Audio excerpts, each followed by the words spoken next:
ఈరోజు ఒకసారి విజయవాడలో ఉన్న ఈ సబ్ జైల్ పరిస్థితులు ఎలా ఉన్నాయని చూడటానికి ఇక్కడికి కొంచెం సడన్ విజిట్కి రావడం జరిగింది.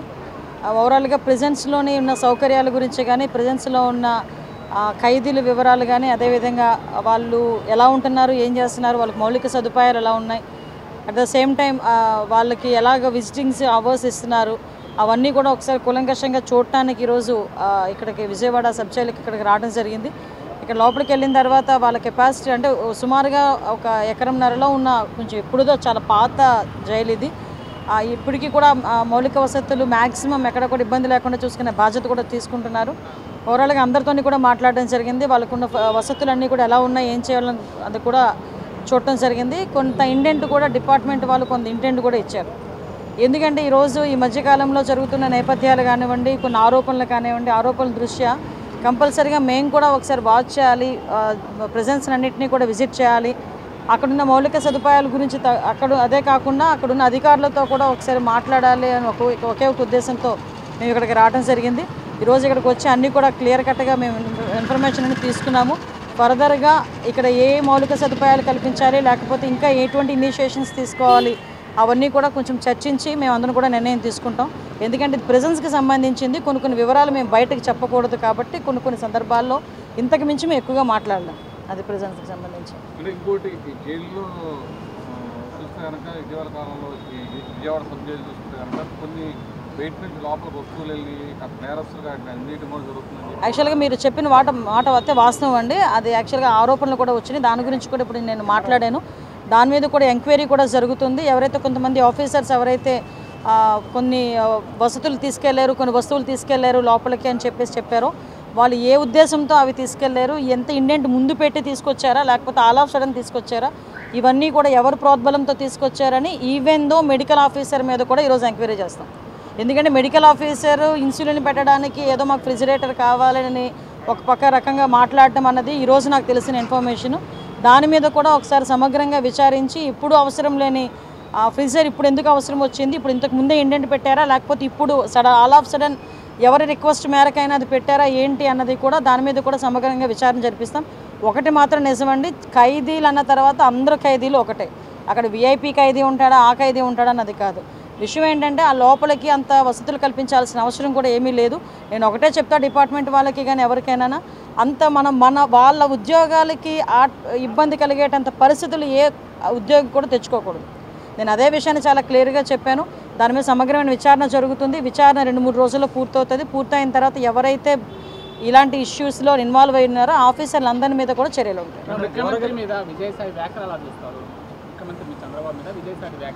అంటే ఏమీ చేయలేక అతగాడి తాలూకా తప్పులు బయటపడుతున్నాయి. ఏదైతే అతగాడు ఆ పోర్టుని 6,000 కోట్ల రూపాయలున్న పోర్టుని 594 కోట్ల రూపాయలకి ఎలాగైతే పీకల మీద కత్తిపెట్టి రాయించుకున్నాడో ఆ విషయాలన్నీ ప్రజలకు తెలియచేయడం అయింది. అదేవిధంగా ఇందులోని వైవి సుబ్బారెడ్డి అల్లుడు కూడా అందులో ఇన్వాల్వ్ అవటం, విజయసాయిరెడ్డి అందులో ఇన్వాల్వ్ అవటం. అంటే వీళ్ళ పరిస్థితులు ఎలా ఉన్నాయంటే 5 సంవత్సరాలు రాష్ట్రాన్ని మొత్తం భ్రష్టు పట్టించేసి, రాష్ట్రాన్ని సర్వనాశనం చేసేసి, రాష్ట్రంలో ఉన్న సంపదనంతటినీ దోపిడీ చేసి, ఆఖరికి రాష్ట్ర ప్రజల తాలూకా ఆస్తులు కానీ, ప్రభుత్వ సంస్థల తాలూకా ఆస్తులు కానీ, ప్రైవేటు సంస్థల తాలూకా ఆస్తులు కానీ అన్నీ కొల్లగొట్టి పీకల మీద కత్తులు పెట్టి వాళ్ళ పేర్ల మీద రాయించుకొని ఈరోజు అవన్నీ కూడా బయటకు వస్తున్నాయన్న భయంతో చంద్రబాబు నాయుడు గారి మీద మాట్లాడితేనో, లోకేష్ గారి మీద మాట్లాడితేనో టాపిక్ డైవర్ట్ అవుతుంది అనే ఉద్దేశంతో నోటికి వచ్చినట్టు మాట్లాడే పరిస్థితి. నేనేమంటానంటే ఒకళ్ళ గురించి మాట్లాడేటప్పుడు 2 రకాలుగా ఆలోచించుకోవాలి. అవతల వ్యక్తి స్థాయి, అవతల వ్యక్తి వయసు, అట్ ద సేమ్ టైం మన స్థాయి, మన వయసు, 2 కూడా ఆలోచన చేసుకోవాలి ఒక రాజకీయ నాయకుడు మాట్లాడేటప్పుడు. అటువంటిది అతని స్థాయి, అతని వయసుని మర్చిపోయి ఏదో నోటికొచ్చినట్టు చిల్లరగా తిరిగే వాళ్ళు మాట్లాడినట్టు కూడా సొసైటీలోకి ఒక రెప్యుటేషన్ పోస్ట్లో ఉండి మీడియా ముందు మాట్లాడేటప్పుడు కూడా నోటికొచ్చినట్టు మాట్లాడడం అనేది అతని తాలూకా దాన్ని ఏమంటారంటే నైతికతకి మనం ఒక వదిలేయాలి. అదొక నిదర్శనంగా మనం భావించుకోవాలి. అట్ ద సేమ్ టైం నేనేమంటానంటే ఈరోజు నువ్వు ఎన్ని రకాలుగా చంద్రబాబు నాయుడు గారిని తిట్టు, చంద్రబాబు నాయుడు గారి మీద బురద జల్లు, పవన్ కళ్యాణ్ గారికి మాకు ఏదో మధ్యలోని చిచ్చు పెట్టాలని ప్రయత్నం చేయి, ఎన్ని చేయి, కానీ ఇన్ని మాత్రం వదిలిపెట్టేది లేదు. ఆ విషయం మాత్రం మర్చిపోమాక.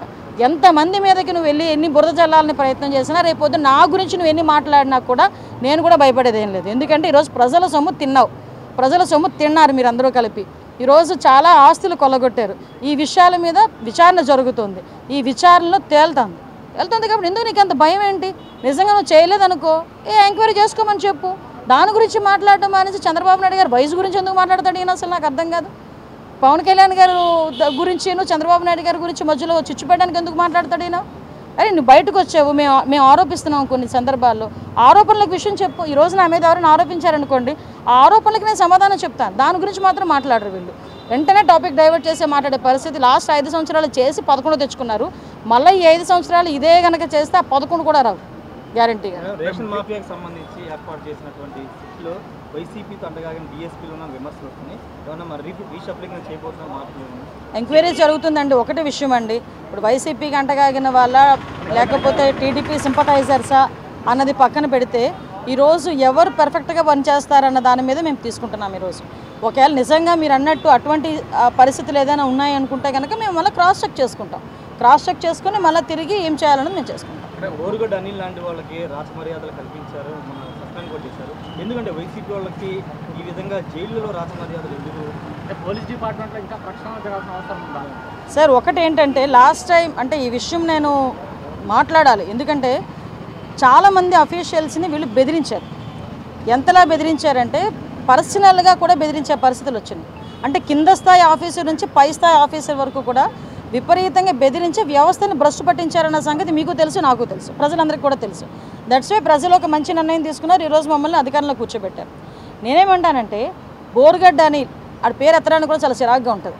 అటువంటి వ్యక్తులకి ఏదో అంటగాగుతున్నారు అని చెప్పి, అంటే పోలీసులు ఏదో రాచమర్యాదలు చేస్తున్నారు అన్న విషయం అయితే ఆరోపణలు అయితే వచ్చినాయి.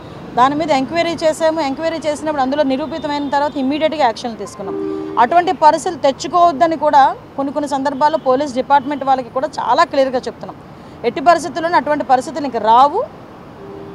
ఒకటి మాత్రం నిజమండి, ఖైదీని ఖైదీలా చూడాలి, ముద్దాయిని ముద్దాయిలా చూడాలి, అంతే.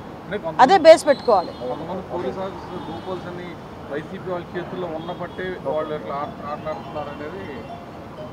అచ్చా ఏమో మరి మీరు అన్నది వైసీపీ పోలీసుల తాలూకా లూప్ హోల్స్ నిజంగా బయటకు వచ్చినాయి అనుకోండి. బయటకు వచ్చినాయంటే డెఫినెట్గా వాటి మీద చర్యలు ఉంటాయి. డెఫినెట్గా మేము ఎంక్వైరీ చేస్తాం. ఒకటండి, తప్పు చేసినోడు ఏ డిపార్ట్మెంట్లోనూ వదిలే ప్రసక్తి లేదండి.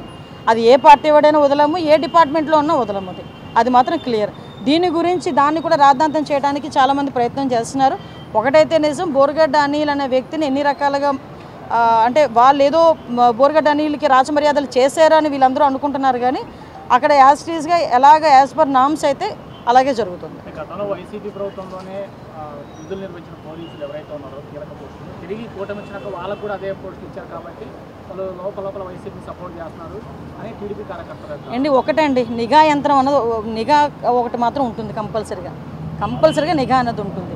ఎవరైనా ఒకటి మేమేంటంటే టీడీపీ వాళ్ళకి పని చేయండి, వైసీపీ వాళ్ళకి పని చేయండి అని మేము చెప్పం, ప్రజలకు పని చేయండి అని చెప్తాం. అది కాకుండా పార్టీలని అడాప్ట్ చేసుకుని పొలిటికల్గా వాళ్ళు కూడా మారి ఎవరైనా పోలీస్ ఆఫీసర్స్ పనిచేస్తున్నారన్న సంగతి మాకు తెలిస్తే, మా ఇంటెలిజెన్స్కి మాకు వస్తే డెఫినెట్గా వాళ్ళ మీద చర్యలు తీసుకుంటాం. మన కాకినాడ పోర్టుకి పవన్ కళ్యాణ్ వెళ్ళినప్పుడు ఆ రోజు ఎస్పీ విక్రాంత్ పాటిల్ అక్కడ రాలేదు. డిప్యూటీ సీఎం వచ్చినప్పుడే ఎస్పీ లేకపోవడం. మా విక్రాంత్ పాటిల్ ఆ రోజు 1 వీక్ బిఫోర్ నుంచి తను లీవ్లో ఉన్నాడు. ఆయన నేను తర్వాత ఎంక్వైరీ చేశాను. 1 వీక్ బిఫోర్ నుంచి వాళ్ళ సిస్టర్ ఏదో ఇంట్లో ఫ్యామిలీ ఇష్యూ ఏదో ఉంటే, ఫ్యామిలీ ఫంక్షన్ ఏదో ఉంటే లీవ్లో ఉన్నారంట. ఇంకొకటి ఏంటంటే ద టైమ్ ఎలక్షన్ కోడ్ కూడా ఉంది, ఎమ్మెల్సీ ఎలక్షన్ కోడ్ కూడా ఉంది. సో విషయం ఏంటంటే ఆ విషయం నా వరకు వచ్చిన ప్రైమరీ ఎంక్వైరీలో నా వరకు వచ్చిన ఇన్ఫర్మేషన్. ఫర్దర్గా ఏం జరిగింది అన్నది కూడా మేము ఎంక్వైరీ చేస్తాం. కంపల్సరీ ఉండాలి కదండి, ఉండకపోతే ఎలా అవుతుంది? ఇంతకుముందు నేనేమంటానంటే, ఇంతకుముందు ప్రభుత్వ పాలసీ గురించి వాళ్ళు తప్పుడు చేసిన పాలసీ గురించి ఒక మాట మాట్లాడితేనే సిఐడి ఆఫీసుల దగ్గర కూర్చోబెట్టి ఎంక్వైరీలు చేసి ఉదయం నుంచి సాయంత్రం వరకు కూర్చోబెట్టినప్పుడు, సాక్షాత్తు ఈరోజు ఒక ముఖ్యమంత్రి హోదాలో ఉన్న చంద్రబాబు నాయుడు గారు గురించి అంత నీచంగా మాట్లాడినప్పుడు ఎందుకు మేము చర్యలు తీసుకోకూడదు? డెఫినెట్గా చర్యలు తీసుకుంటాం కూడా. హిట్ టీవీ యాప్ ని డౌన్లోడ్ చేసుకోండి. ఇందులో short news, live news, entertainment movies అన్ని అవైలబుల్ గా ఉన్నాయి. Please download hit TV app. Hit TV app ని ఫ్రీగా డౌన్లోడ్ చేసుకోండి.